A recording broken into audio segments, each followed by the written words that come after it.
So I was really hoping that all those inflation issues that we had back in 2022, 2023, and 2024 had finally subsided and would have remained in the past, but it looks like that's not the case. As most of you have heard by now, the Reserve Bank increased interest rates today by 0.25%, so the cash rate jumps up from 3.6 to 3.85%, and it's all on the back of inflation figures.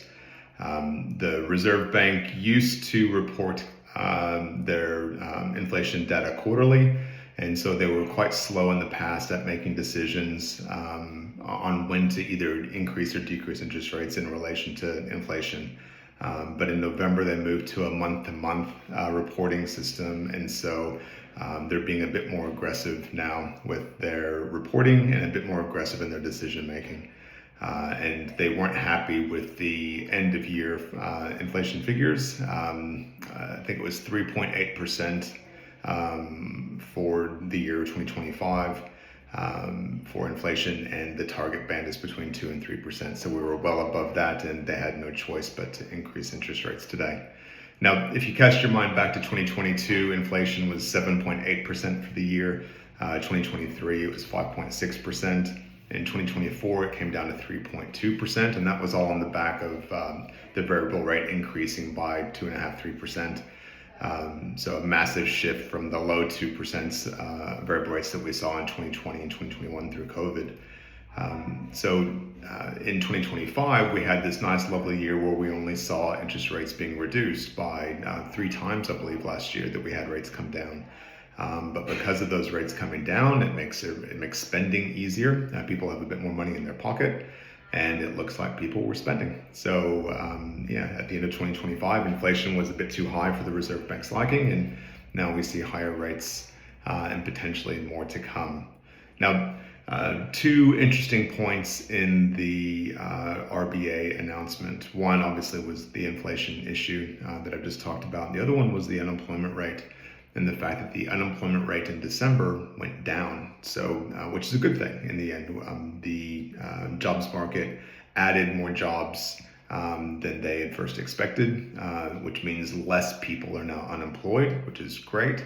But the downside of more people working, more jobs, is that there's more cash to spend and more cash coming into the economy. And that usually means that prices for the goods and services that we all pay for, they start to bump up.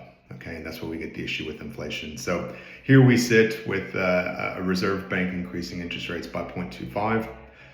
For most mortgage holders, this means that your mortgage repayment is going to increase by about $16 for every $100,000 that you hold as a mortgage. So for $500,000, you're looking at roughly $80 per month that will increase.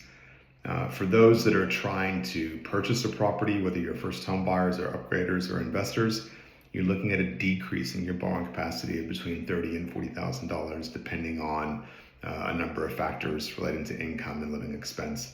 But yeah, roughly $30,000 or $40,000 as a reduction. In the body of the email, I've touched on how this change will impact mortgage holders, how it will impact first home buyers, how it will impact upgraders. But I think the biggest question that everyone will have is, well, great, now that rates have gone up, should I fix or should I remain variable? And it's a difficult question to answer for everyone. Obviously, this is dependent on your personal position, so not giving any advice here, but usually when I speak to clients around fixed versus variable, if you are finding things a bit tough and you're just getting by and you feel like, geez, if I have one more rate rise, that's going to push me over the edge, well, then we want to talk about fixed rates and giving you some relief for a couple of years and giving you that guaranteed repayment. If you're doing things comfortably, you're saving regularly each month and you're taking advantage of offset and redraw, then we want to potentially see you on variable, or at least a portion fixed and a portion variable, so that you can maintain that offset benefit. But it is horses for courses and will be different for everyone. So in the end, as I always say, if you've got questions, if you want to chat about your position and see how this rate rise might affect you, see what options you might have to help with your cash flow, please book in a meeting. Always happy to have a chat. Our meetings are done either by phone or online. and usually run between 15 and 30 minutes. So they're quite quick. We can get to a solution in the end to try and make your cash flow better and try and make things easier for you. So all the best to everyone out there. Hope you're doing it well. Hope 2026 has got up to a good start for you, other than this interest rate rise. And we'll speak in the next one.